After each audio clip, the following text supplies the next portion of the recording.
first of all, I have to apologize because I know there's this TED rule that you should not advertise products in your talk, but I am going to talk about the nano-supermarket and have lots of products to show.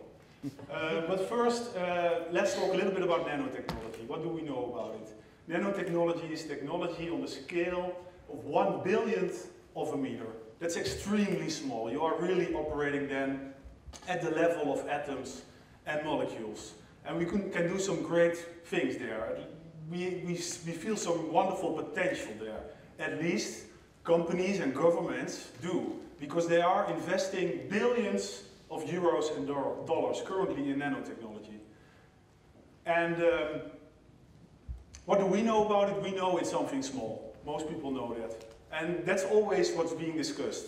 And I actually think we should move on to the next question, which is, how does this technology change our lives? I think that's an important question to ask when you're talking about nanotechnology.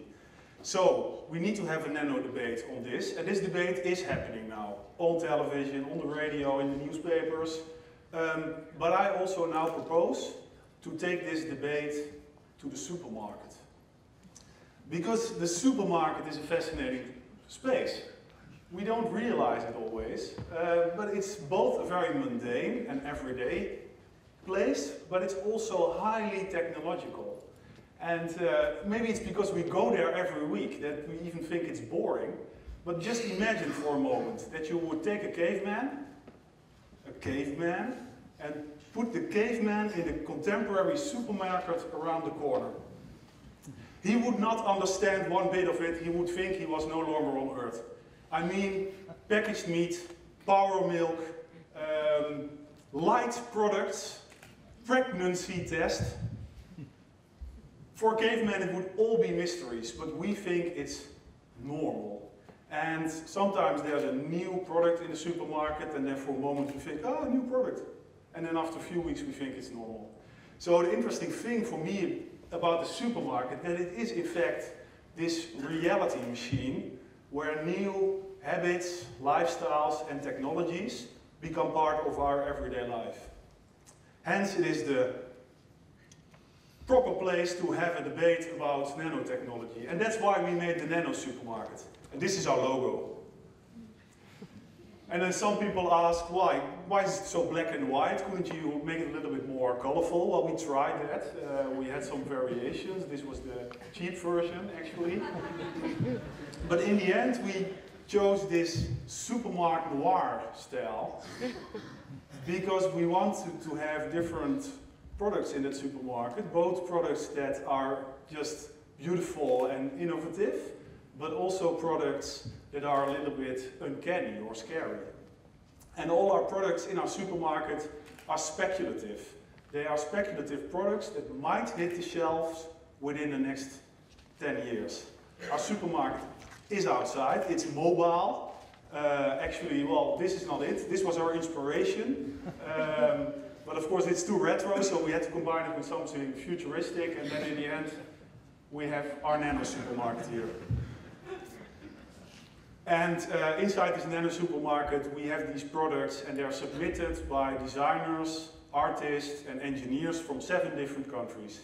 So now for the remainder of the time I will show some products, and I will do this very rapidly, so buckle up. I think our most favorite product is the wall smart, the interactive paint. You can change the color of the wall as many times as you like. It's based on magnetic nano rods that bend the light. Another product is the Nanowine. It contains millions of nano, well, not particles, nano containers and capsules. They can remain closed and they will just move through your body. You will not notice. But when they open up, they alter the taste of the wine. So in the end you can get a wine that can be any wine. And you fix your wine in your microwave. That's the idea. So you will be using the microwave in a very different way, not to heat up products, but to change the taste of products. More food technology. Well, nowadays many people use lots of medicines. Some, especially elderly people, some people use 20 pills every day. And this is not a good quality of life. So perhaps we could incorporate the medicines in food, so then you would have this personalized sushi set that has all your prescriptions in there. Do we want this? I mean, this starts to be slightly uncanny. Another product that's also, well, it's wonderful, but I don't know, the Twitter implant. The Twitter implant, you don't have to buy it, you get it for free from your health insurance company. They give it to you, and then it is inserted in your jaw, and it starts twittering everything that happens in your body. So when I go running, it's being twittered. But then when my heart rate is too high, it's also being twittered. So my doctor knows he has to contact me. That's wonderful. Of course, when I drink too much Nanowine, it's also being twittered. And I will probably get a health penalty on my health insurance. So that we don't want. More beautiful product is the lateral algae lamp, an eco-friendly lamp that's solar powered by algae that are inside. Or this one, I think this is a very poetic application of tissue engineering. When a couple gets married, you first have to go to the dentist, a little piece of bone is chopped from your jaw, and then this is grown into this beautiful wedding ring. So in the end you will have a wedding ring made from the bone of your partner. And finally, the nano lift. It will be the next thing after Botox. You go to the clinic once to get your nano lift injections, and then once you have them, you can use this handy nano lift stick to sculpt your face.